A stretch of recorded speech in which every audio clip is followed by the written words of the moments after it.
after 8 years, this NDP-Liberal government is going to raise the tax on beer, wine, and spirits again on April 1st for the 8th year in a row. Wow. Most Canadians can barely afford to eat, heat, and house themselves, and we know that this Prime Minister is not worth the cost, but our brewers, vintners, and distillers know that this government is harming their industries. Yes, for once, will they cancel this year's undemocratic automatic tax increase and bring back happy hour for Canadians?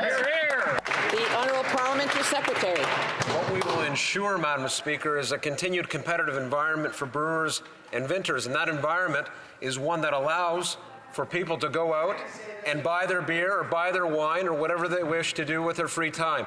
In this country, we want to ensure continued success. And what do we see? A very low unemployment rate, lower than what was the case before the pandemic, a better GDP rate as compared to before the pandemic. They want to cut EI, they want to cut CP, they want to cut the dental benefit, the child care benefit, all of it, Madam Speaker. The Honourable Member for Calgary Rocky Ridge. The Parliamentary Secretary wants to help Canadians and help industry by raising their taxes 8 years in a row. On Canada's taxes on beer, wine, and spirits are already among the highest in the entire world. Brewers spend more than twice as much on production tax than they do on wages for their well-paid unionized workers, proving that this Prime Minister is not worth the cost to Canadian jobs. If this NDP-Liberal government can't give happy hour back to Canadian consumers, will they at least axe the automatic tax increase on industry, exporters, small businesses, unionized production workers, retailers, and restaurant servers? The Honourable Parliamentary Secretary.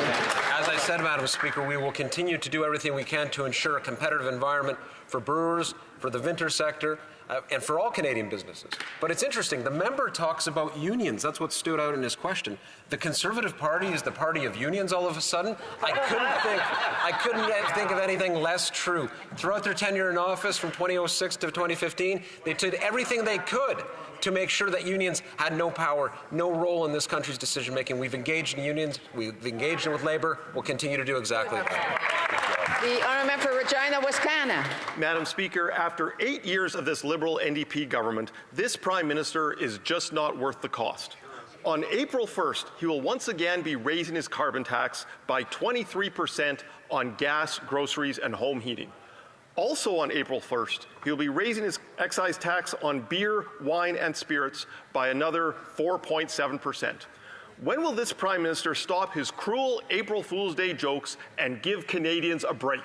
The Honourable Minister.